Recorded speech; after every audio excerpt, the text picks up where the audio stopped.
Hey everybody, welcome to the Ronline Report. Awesome guest today. This is a guy I've known for a long time. I want to say 8, 9 years or more maybe. Obviously I've known him through Gaspar Nutrition, my association with them. He was also an MD athlete. He's also one of the best bodybuilders in the world. Hidetada Yamagishi. How are you, Hide? Good, thank you. Pleasure. Thank you for inviting me. Oh man, I don't know what took me so long.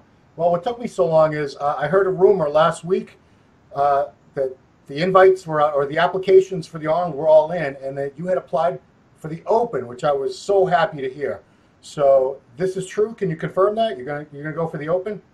Yes, I'm actually applied Open. The reason why I did because I start competing 212 since I believe 2014. Yep. Then I did very well. I won Arnold. I won one shows, and I was in top 3 Olympia. So I was very happy, of course. Then, but now I'm looking for my end of my career, and what I want to do is just whatever I really want to come back look I really like, which was my bigger look, So in order to do it, I can't stay in 212. So this year, next year, 2018, I start competing Open again. Awesome. So no more 212 for you. No more. Awesome, man. So I'm so happy to hear that. I know it's very late to do a movie review of Generation Iron because it came out in like April or May, right? But I just did a movie review of it, and somehow I got off on a tangent talking about you as a 212 versus an Open, and I love the look you had in the Open. I mean, for people that don't realize, you were in the top 10 of the Mr. Olympia 3 years in a row. Not the 212 Olympia, the Mr. Olympia. So, right. I mean, that says something. That really says a lot about how good you are with just another 7, 8, 9 pounds. Is that all it ends up being? Well, the weight is, it's surprising even me. I surprise my weight. Weight is actually almost same. Wow. So even I was in 212, I was on stage probably like 215, right? Yeah. So after weighing, I put some more pounds. But in the Open class, I was probably heaviest 220. Yeah. Most of the time I competed to around 215. So weight is almost always same. Yeah. But the big difference is fullness. Yeah. The Open class, you don't obviously need to come down to 12. You just come in, cruise in, eating, gradually eating carbs and, nothing drastic, nothing, extreme. But 212 class, I gotta squeeze in under 212, then I come back up in certain period of time. Usually, like Arnold, we don't have much time. We have like only 12 hours. Really? Yeah, because Arnold, they do weigh in night before. Oh, okay. Yeah, Olympia we have some time, but it's very hard for me to come in full. Yeah. I really don't remember. I thought I was really full and on stage since I started competing 212. Yeah, because I mean, the difference with just a few pounds, and you say it sounds like it's barely any. It's 3, 4, 5, 6. It's no more than really 5 or 6 pounds difference. But on you, everything gets rounder. Your delts get rounder. Your quads look rounder, more full. Everything just pops, and even like the muscle separation, because you're full and the muscle's pushing out against the skin. Everything looks tighter. So I'm really happy because I always liked you better as an Open competitor than a 212. Always. Yes, but my decision, went to 212 was right because I wanted to win Arnold. I of course I wanted to win Olympia, but I wanted a big title. Then that which I did. So that was right decision. I was very happy. But now like I said, I'm looking for my like a finish. Yeah. So I just want to do what I want to do. So I mean, you're 44. Dexter's 48. He's 4 years older than you. He's my age. I mean, are you looking like this next season could be your last, or are you just knowing that it's not going to go on for too much longer? Well, I don't want to say this is it. This will be it. Yeah. But I can see I don't see myself competing 5 more years. Okay. You know, I have business. I have other things going on. You know, I start promoting shows in Japan. That's right. You know, a lot of things other than the stage. But I love to, you know, I love stage. I love, you know, competing. But, you know, once again, you know, I come back to open. Then this time, Milos, you know, my first mentor and coach since I came to United States, Milos came back to here. So I think this is my opportunity to, you know, finish strong my career. Yeah, because you put up on Instagram yesterday or the day before some pictures from your 2006, 2000 season, those 2 years, and those are the years that you had been working with Milos. And, you know, that was when you were going down to that Coliseum gym of his down in Fullerton and doing all that giant set training, and you really made drastic improvements. Right. You know, it's almost like you came out of nowhere. It's like I think you were. I saw one picture of you at a Grand Prix show in Europe or something, maybe after the Olympia, and then after that you came to America and you started doing really well in the shows pretty soon after that. Right. I started doing pro show 2005. Yeah. Then you know, I was of course out of 15. I competed Ironman 2005 and 2006. Then I was still in Japan, and you know, I had no clue what I was doing. But I turned pro, so I competed Ironman. You know, then I didn't really think I was gonna go more than that. You know, I was just competing like with many guys standing up. You know, Yeah. the back of the stage. Yeah. You thought you were going to be one of the guys just happy to be there. Right. I was one of them. Yeah. Then one day after Ironman 2006, Miros actually invited me to come down his Colosseum gym. You know, I was staying in Santa Monica. I was training in Venice, but I just went there. I knew, of course, Miros, and I knew Miros was training many athletes from overseas. Yeah. So I joined, and you know, it's just rest of the story. I mean, history. I mean, I made so. I was surprised by myself. I made so much improvement with Miros, and everything else, not in training, but also he taught me everything else. You know, like because I didn't even speak English back then, so. Yeah. You know, like everything life, everything else he taught me. So when you went down there, you were staying down in that area, right? Who else was around there? Because I think it was like Dennis Wolf, Dennis James. Who else was training at the Coliseum with you back then? So many guys, because that was a Flex offshore, like photo shoot gym back then. Yeah. Chris Run was shooting all the athletes.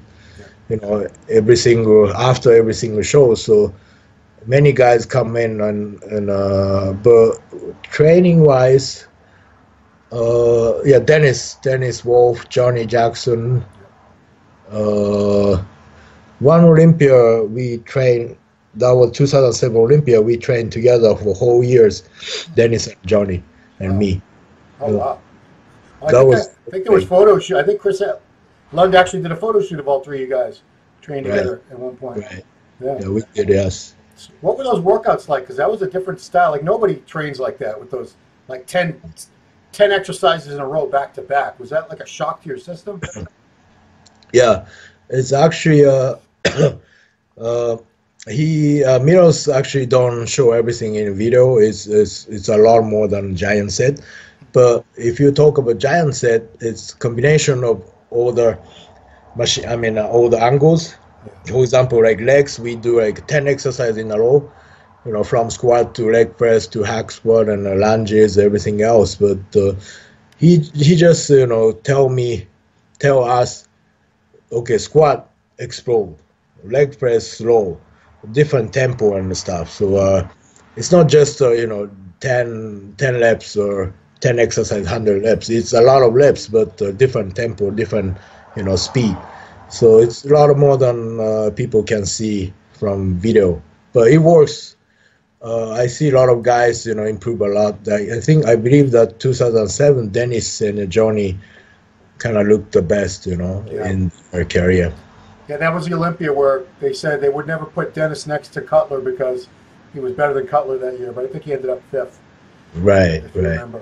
But Hmm. so now Milos has is it his gym that he owns, his Fit Nation gym in Norwalk, or is he training clients out of there? Fit Nation is owned by his name is Sam.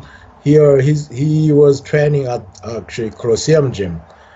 So he opened up the gym a few years ago. Then we start training there because Sam understand how we train. We cannot do like 10, take over 10 in a regular gym. Planet So Fitness definitely would not like that. So, mm, so let me back up. I know I looked at your contest record. It looks like you won the Mr. Japan or is it JABF, JBBF JB, Nationals? So you correct. Yeah. won it. You won it more than once. How many times did you have to win before they gave you a pro card?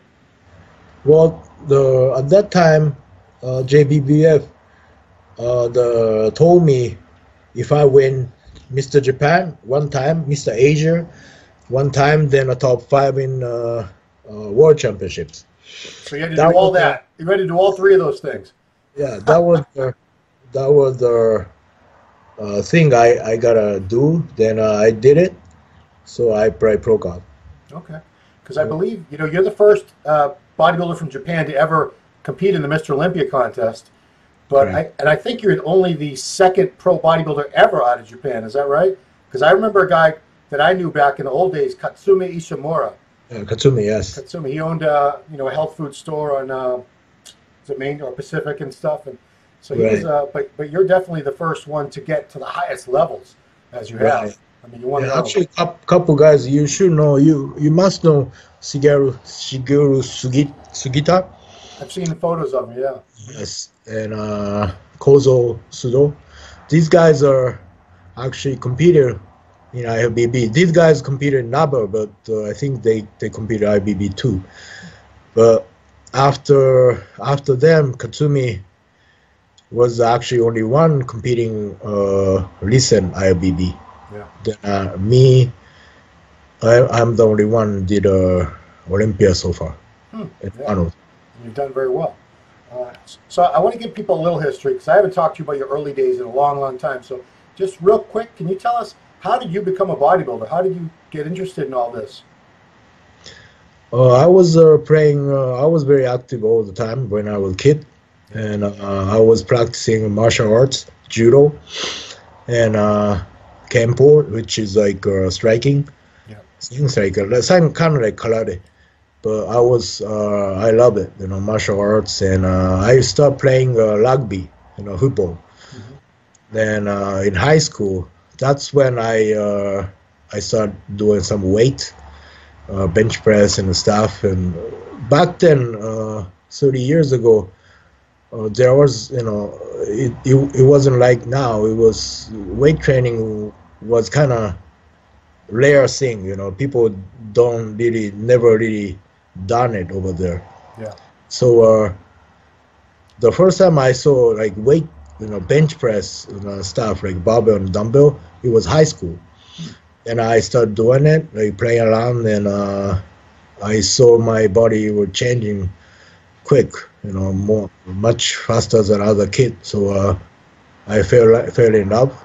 Then after that, I just started powerlifting in college. Then Okay. after that, yeah, I started competing bodybuilding.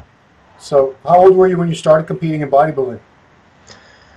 It was I think it was 20 or 21. I competed college Yeah. nationals. Okay.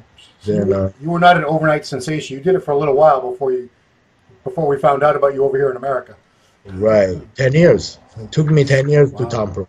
Yeah. So, like I said, I was at the Arnold, obviously. I was at the Arnold in 2016 when you won. You looked phenomenal. And I was there this year when you didn't look so phenomenal.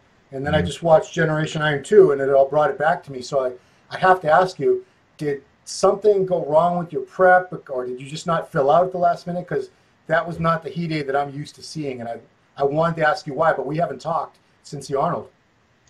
Well, I didn't really figure out what happened, but probably I was kind of burned out. Then everything we did, I was training with Patrick back then. Patrick did a phenomenal job, like 2016, he made me one. Then, but Arnold 2017, right, this year, Yes. I think my body just shut down, everything we did didn't work. So we are flat. I mean, I was flat. Uh, we saw I was looking very good, leading up to the show, but now looking back, I wasn't sure, like I don't know. I guess I need a break. It's Then, funny. I just interviewed Luke Stando, who was in mm, the Arnold, and he was in a very similar situation. He actually couldn't get lean because he had mm, just won the British Championships, and then he turned around and they invited him to the Arnold. And he wasn't. He said, "You don't say no to that invite. You do it." yeah, And I mhm. mean, have you had time since the Olympia? I hope to really rest and recover and get everything feeling good again. Yes, actually, I took. I mean, I was suffering injury too, and shoulder injury. It's been, at my age, like everyone has injury, but my shoulder was really bothering me for a long time. Then it's just got worse and worse. Then I couldn't even raise my arm up. So I just didn't train upper body for like probably 3 months. Yeah. Then came back, because Olympia, I have a store in Body Cafe in Right. Las Vegas, right, with Iris. So everyone is coming to Las Vegas. So I start training like probably like last July I start training Yeah. to look decent, at the Olympia weekend. I wasn't competing, but then my body responded really well. I was thinking, oh, this was what I was used to be. Then everything quick. So I think I just need a break. I've been competing and keep doing competing and on an Olympia for almost 10 years. So You know how many shows have you've done? I don't know if you even know how many, but you've done a lot of pro shows. Do you have any idea how many? I just counted. I think it was 48 or Wow. yeah. Yeah. It's not like impressive like Milos or all these guys Dexter, you know. But it's been if I count all together like amateur and pro, it would be like 80 or 90 for Okay. sure. Yeah. And I mean, it's hard to get that numbers like Milos. They used to have 6, 7 Grand Prix shows, bang, Mm-hmm. bang, bang, in they'd all happen in like 2 or 3 weeks after Olympia. Hmm. So it was pretty easy to rack up, but it's still impressive, It's still very impressive. impressive. Yeah, Yeah. absolutely. Yeah. What I want is, I have to ask a question. I've never gotten the story of how you and Iris really got together. This is what I think I know. Kathy LaFrancois, did she own a house or still owns a house in El Monte, California? Like a really Yes. big house where, Yes. and you guys were all, it was like a big rooming house where everybody would pay like a little rent, and I don't know how many people would live there. It was like, like a Uh, reality show. It should have been a yeah. reality show. Oh Muscle yeah. House. So Uh, were you and Iris both living there at the same time? Is that how you met her? Actually, a different time. I was there probably like 2009. Okay. Then Iris came in after. So, but I still, I still this day goes to see her because she's like my sister, and Cassie's husband is like my big brother. So I go there often. Yeah. Then Iris was there. Then a lot of other. One time Ben Pagruski was there. It was like there. She had gym downstairs, tiny bed, cardio, and everything. Man, Wow. it was Yeah, I perfect. can't believe that. Did you guys actually work out there? Did anybody work out there? Yeah, actually downstairs, if you train in the morning and night, you can, little thing. You can do little thing at night, downstairs. She has full gym, dumbbell, machine, everything. Nice. Mm, So, yeah, Yes. did you originally you and Iris were just friends? Was she like helping you with your prep and stuff? Yeah, we friend, and she actually I asked her to help me 2012. That's when I think I told you in an interview. in MD.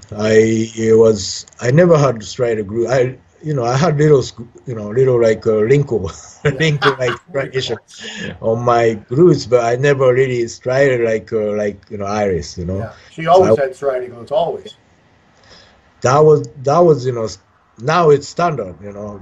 Like when I was competing around, I don't know, 2009, 2010. It was, some guy has strider glutes, but not many. Now everyone has strider glutes, and if you don't have it, forget it, right? Yeah, you're done. Second call out, third call out. So 2012, I actually succeed to have it because of Iris. Yeah. So what did she train? You'd worked with. Was she the first coach you worked with? I mean, my coach. Was she the first person that helped you with prep, like a prep coach, or had you worked with other people before that?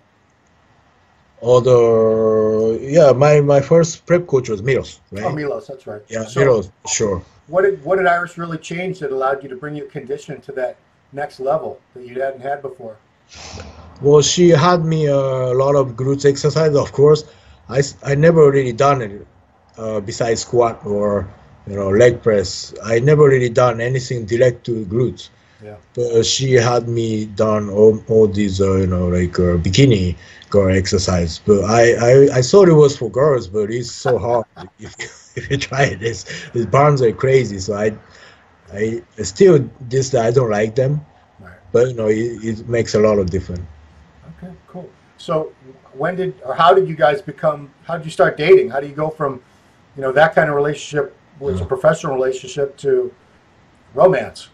I don't really remember, but Don't remember? Okay. Yeah, Just happened. Just happened. Yeah. Then we have a body cafe, in a business. How did that start? How did Body Cafe begin? It was 2013.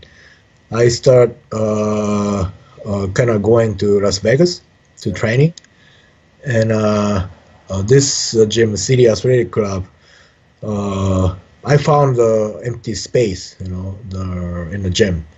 Then this gym is kind of different. It's you've been there before, right? I've never. I've only seen pictures. It's Jay. Oh, you never been there? Jay Jung, is that his name? Yes, Jay. Jay, the owner. Yeah. And he makes the gym really different. Like it's kind of like a nightclub. Yeah. So it's kind of dark and it's different. Like then I like it. Then I asked Jay what's going on with this empty room. Then he said nothing. So I was actually looking for some kind of business. I was thinking of a supplement store, stuff like that. Then this is perfect in the gym. Then a lot of traffic. Then now it's because in the gym. So why don't we just put the smoothie bar with supplement store? That's the start. Okay. And is that primarily what you guys do? Is it still supplements and smoothies, or do you sell food like meals and everything now too? We sell. I mean, we don't cook, but we sell meals. Yes, because we're not a restaurant, but we sell food. We sell ice cream, protein ice cream. We sell everything. We sell gas, better bodies. We actually expanding space. So next year, when you come to Olympia, you gotta visit us. Okay. City Athletic Club, everybody. Body Cafe.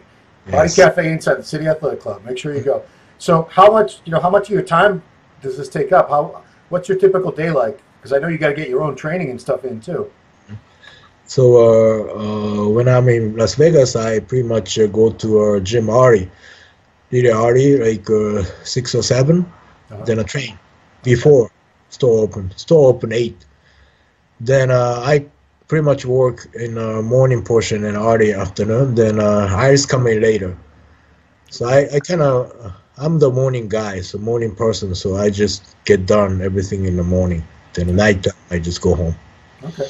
So you're talking to me now in Los Angeles. How much of your time do you spend in Los Angeles versus Las Vegas? Last few years is almost most of the time Las Vegas. For business. So last 2 prep, I was kind of working and training and everything else. Before that, I was just training, just purely professional bodybuilding. Right. Then I stayed in Los Angeles. And this time, I just came back to Los Angeles 3 weeks ago. Okay. Then I prep here. Then I just purely focus on training this time, because I want to really get back in shape. I really like. So this time I'm 100% focused. Is Milos training you right now? Yes. Oh, okay, awesome. We see each other every day. Yeah, I mean, I've seen on the Instagram. I didn't know if you were just like, if that was like a visit to the gym or if you're there all the time. But you are. Yes, we train every day, almost every day. We take only 2 days break since we started 3 weeks ago. Okay. Yeah, and I just saw on his Insta. Oh, you posted it too. He's got a seminar that's already a 3-day seminar in February at that gym. It's already sold out. Yes, it's gonna be a big event. Actually, almost all attendance from Japan. So Wow. people are really interested in things I'm doing here. Yeah. So I'm excited. Now you're going to be promoting the very first IFBB Pro show in Japan. Is that right? Yes, correct. We're gonna do pro qualify, then a pro show at the same event. So Saturday will be a pro qualify, which we issue 3 pro card. One is for bodybuilding, overall winner. One is for physique, men's physique. Then last one is going for bikini. All of them for overall winner. 3 pro card. Okay. Then which is going to be on Saturday. The Sunday it's going to be pro show. We have 212 men's 212, men's physique and bikini. So if you are under 212 guy, get pro card on Saturday, he's gonna compete 212 on Sunday. Really? Yeah. I'm actually looking for the flyer. I know you posted it. Where is it? Yeah, no, that's it. That's one. Because I think you posted a flyer about the contest already somewhere, didn't you? Yeah. I was in Japan in October, so that's when we agree with Robin and IFBB Pro League. So what's the name of the contest and where in Japan is it going to be? Japan Pro, which is really simple, but I really wanted to do Japan Pro. So yeah. It's a great. What else would you call it, right? Yeah, it's gonna be a dream come true. And what's the date? When's it gonna? It's gonna be November 17, 18, okay. 2018. Okay. So I'm sure some of the guys from the Olympia will still be holding on to be doing some post-Olympia shows. Right. I was surprised at how many, good big name guys still held out and did some of these later shows like the Ferrigno Legacy, even though it was 2 months after the Olympia. So, I would think that, you're really in demand when you go to Japan for like seminars, guest posing, because you're the most successful bodybuilder that's ever come out of that country. Have you had a big influence on making the sport and that lifestyle more popular in your native Japan? Actually, these last couple years, I actually start noticing it's not because only me, but the whole industry, young people is coming in. I think it's a lot because of physique and a bikini, which helps industry a lot. Yeah. That's what my opinion. It's maybe good and bad, but to me, I'm doing promoter too, so it's only good because more competitors. Yeah. Yeah, I mean more fans. This year, I mean last show we had in November, it was packed. Like it's like almost like bodybuilding show back then. It was people are always same. Yeah. You see Olympian and you see local show. You almost see all same people, and it was nice. It was nice. I like it, but you never really seen young people, especially young women, coming to show. Then cheering up the physique guys or physique boys. Really good. this happening right now in Japan, so it's gonna be big. It's gonna be it's like Japan is really different from here. One thing, is really people start thinking it's cool, it's gonna blow up, which is I don't know Japanese culture, but one thing, it's gonna. I'm predicting physique is gonna be really big in next few years. So, this is your show. So, could you see it growing, adding different divisions every year? Expo getting bigger, and this could be a really big thing over there. You got a giant population. Yes, we do. So this year, next year it's starting. So just our first year. So we're gonna start with 212 physique. Bikini, which 3 category, it's familiar for Japanese people because I was competing 212. Physique is really good, and we have one bikini pro too, so it's gonna be familiar to Japanese. But of course, we wanna add more division. Then Expo, we have Expo 2, so it's gonna be bigger. But it's gonna be, you gotta start from somewhere. So we do our best. Yeah. Okay. Are you ready for a couple questions from the MD forum, guys? Yes. I always ask them whenever I'm going to interview somebody. You got any questions for this guy? So, a guy named Betty Ona wants to know, when will Iris compete again? She don't have any show to compete, So she was actually looking great, as you can, or you can see. She always looks like she could compete, like in a week to me. Always. Yeah, she's like one of these people, like Flex Wheeler, Lonnie Coleman, and Iris Kyle. Yeah. All of these guys are freak, I don't want to say freak, but well, she won the Ms. Olympia 10 times. She's not like your average bodybuilder. Right. There's something very special about her, obviously. Right. So no plans to compete. Yeah, answer is she wants to compete. If there is a stage, like Olympia or more money than Olympia. Okay. The guy named Jay Fresh wants to know, what's the bodybuilding scene like in Japan? So are there a lot more gyms now? Are there a lot more people into training and exercising and trying to get muscular than there were when you were starting out? Yes, actually, like I said, it's coming. So when I was in Japan 20 years ago, well, it was just starting, gold gym, there are a couple gold gym there, but now they have like 50 or a crazy number of gold gym, which, if you consider Japan is smaller than California, there's a lot of gym over there. So it's going to be big. We're not adding bodybuilding gyms here, so it sounds like you guys are doing better than we are over there. Yeah. Bodybuilding scene like, a guy named House wants to know, when did you know that your genetics were good enough to be a really good bodybuilder, like a pro? When did you know you were that much better than the average guy who competes? I don't, to this day, I don't really know. But, the first thing, if I have to say it, when I first met Milos actually took me to that mindset. Because one time Miros told me, okay, you're going to do Olympia. That was 2006. You're going to do Olympia 2007. Then I was like, what? I couldn't believe it because I was just, no one. Right. Then just started, training with Miros, and I start understanding more about bodybuilding.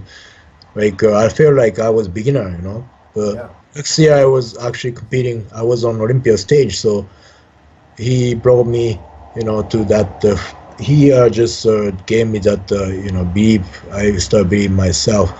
But up until that moment, I never really, I turned pro. I just started competing as a pro, but I never really, like I said, I never really thought I was gonna go up, against all these guys at the Olympia stage.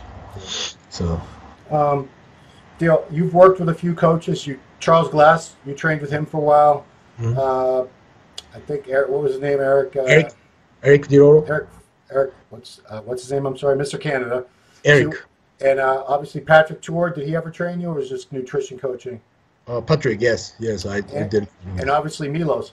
So my question to you is, I know anybody can help you make your good body parts better. Like your legs and your shoulders. I'm sure they've always responded pretty easily because those are outstanding body parts on you. Which of the, which trainer would you say has really helped you get in touch with like your back and your arms to improve those? Because they are better than they used to be. Was it a little bit from everybody, or was it one guy, or what cracked the code for you? Uh, I mean, obviously everyone is good. I mean, Eric, Charles, of course, Miros, Patrick. Everyone use different method, but if you put 100% into training, it's result will come. But to me, because Miros is always first, my mentor. Before Miros, I never had coach, or this wasn't my culture. In Japan, no one really has coach. We bodybuilder train by themselves, and the I never really have any nutrition anything. Then as soon as I came America, then Miros invited me. So Miros' influence is really big to me. Then now I came back to Miros because I remember I improved a lot, and I know I respond very well from his system, OG, the giant set, and you gotta really remember these giant sets demand a lot. Like you burn out like really quick if you don't have a proper nutrition. So Miros have you all these are of course nutrition meals, Yeah. but pre, intra, and post workout shake Was he? nutrition. I believe he was the first guy to have people, having aminos and glucose during the workout, Right, intra-workout nutrition. I don't remember anyone doing that before he was doing that. So right. I think he invented that basically. Yeah, he actually invented, and we order like a lat for his laboratory. So No, wow. Colosseum Gym was laboratory. We taking all he has he bought all the aminos from Ajinomoto, which is the highest quality grade amino acid. Yeah. He bought like a bulk. Then he just put them in his office. Then he just mixed everything up and had us drink. And Cool. that was a start. Then it should work. Then now it's more advanced actually. So he change up every nutrition every day. He Yeah. change up all the carbs and manipulate things every single day. So people don't see that things from video. We do and combine giant set all the heavy training with nutrition. Because if you didn't, it wouldn't really. Your body would you'd end Yeah, up it's burn losing out. muscle probably. Right. Let's see. What else did he want to know? Common misconceptions. What do you House wanted? The guy named House wants to know. What are some of the common misconceptions fans have about the sport or the general public that you wish would change? What do you think people really get wrong about what we do? What we do about bodybuilding, you mean? Yeah, like what do people make wrong assumptions? Like they think we train for 8 hours a day, or they think Oh, anybody could take drugs and be Mr. Olympia. right. A lot of people just they have the wrong information. Or what are the things that you wish people would change their minds about, or be a little smarter and more informed about? Well, it's bodybuilding. It's not like mysterious before because of all the social media. You Yeah, can actually start seeing all the what we do easy access. yeah. But back then it was more mysterious, and I kind of liked it. We never seen like back then Dorian how he trained, but finally he made his DVD. It was I think million seller. Everyone had even Japan. Everyone was doing Dorian Low. Every single gym. So. Wow. It's different right now, so because of social, all the Instagram and stuff. So if you're really interested in any kind of information, you can access easy. So if you're ignorant, if you don't care, these people don't care. So I don't really care about them. And I just want to let everyone know your Instagram is your name, Hidetada Yamagishi, no spaces in between. Right now you're at 190,000 followers on Instagram. I think you Right. got like, don't you have like 1 million followers on your Facebook page? Facebook, I have more because I have longer. Yeah. Yeah, I have longer. Mm. How, you must get a lot of messages, emails, and stuff from, I would imagine, you're a huge, huge inspiration to all the Asian bodybuilders because you're up at the pinnacle. You've been the Mr. Olympia, you've been in the top 10 3 times, you won the Arnold Classic, you won a few shows. Do you get a lot of emails and messages from guys saying, thank you for showing me that it's possible, we can succeed, that I could do this too? Yes, and it's my honor to represent the Asian bodybuilder. Uh, we are. I mean, me and all these Christian and a lot of Asian guys stand and good bodybuilders out there now. Yeah. But before maybe a few, but it's different. And okay, relatively we are structure wise smaller, Yeah. but muscle is not weak or small or anything. We are just short. One time I said in a press conference, we are not small. We just short. Yeah. So bodybuilding, one beauty of bodybuilding is you, even if you are small in a stage, you can present bigger, Yeah. right? So you can be giant killer. All these guys are like taller than me, heavier than me. I beat them, most of the time. I So mean, you've beaten almost every big name guy out there, except for a few, yes, really, at one time or another. You've right, beaten Dennis Wolf, you've beaten Dennis James, you've beaten pretty much everybody that was around at one right. time or another. So, So if you see me and, for example, Dennis Wolf, people will say how this little guy can beat this monster. right, But on the stage, is weight is not really very important. It's important thing is your structure, your symmetry, your pausing. It makes a lot of difference. So you gotta think. Don't really caught up with how strong or how big you look in a gym. yeah. If you're a competitive bodybuilder, you gotta see yourself in posing trunks and on the stage with a lot of pressure, after diet and everything, the posing.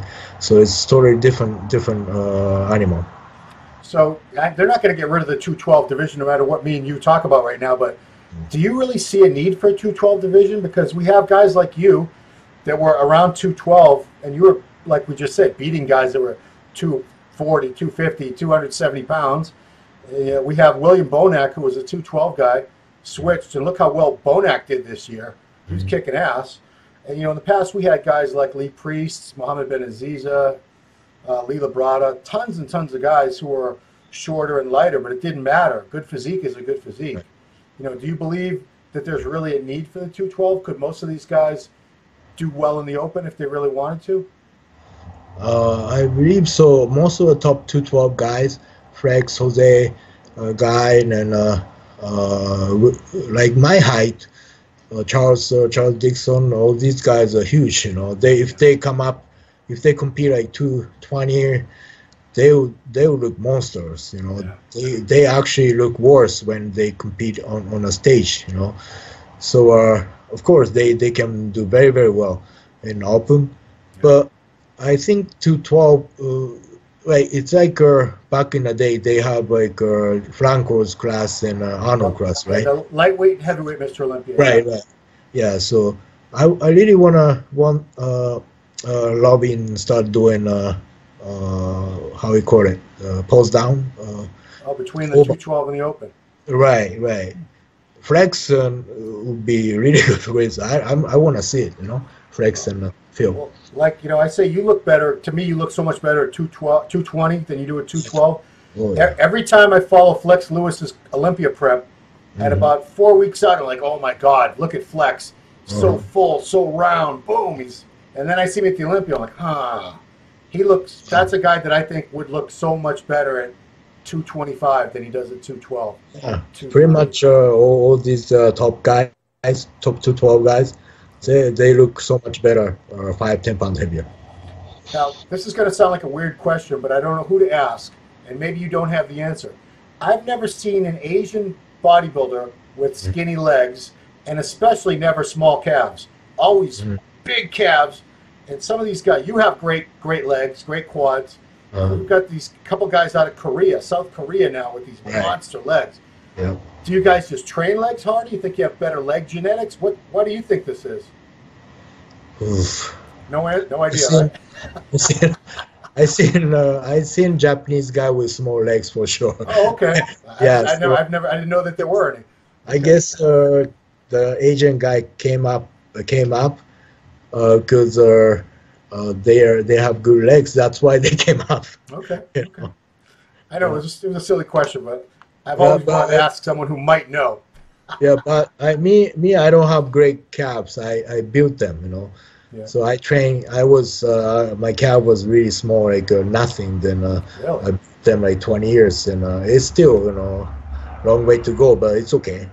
Yeah, I mean, no one's ever won a contest because of their great calves, and no one's ever really lost a contest because they didn't have great calves. Okay, just a couple more questions. Why don't you move to classic? I'm not even asking that one. Classic physique. You're about 30 pounds over the weight limit. That's why. What other business ventures are you looking into? I mean, you got this Body Cafe. Now you're going to be promoting a major event. Are you looking to do more in events? Open up more like restaurants and stores? What are you thinking about? We wanna do Body Cafe in Japan for sure. Oh wow. Okay. Yes, we are actually talking about it for a couple of years, but we're gonna do it soon. After I compete, this thing I wanna start doing, start moving something. But definitely Body Cafe. We wanna expand. And shows, we actually already doing 13 shows all over Japan. Wow. So that pro show is like nationals, Yeah. like in November. But we start shows from April to November. 13 shows this year, 2017. You're involved in promoting all those shows? Yes, I'm one of them. We have three. Me and two friends promote them.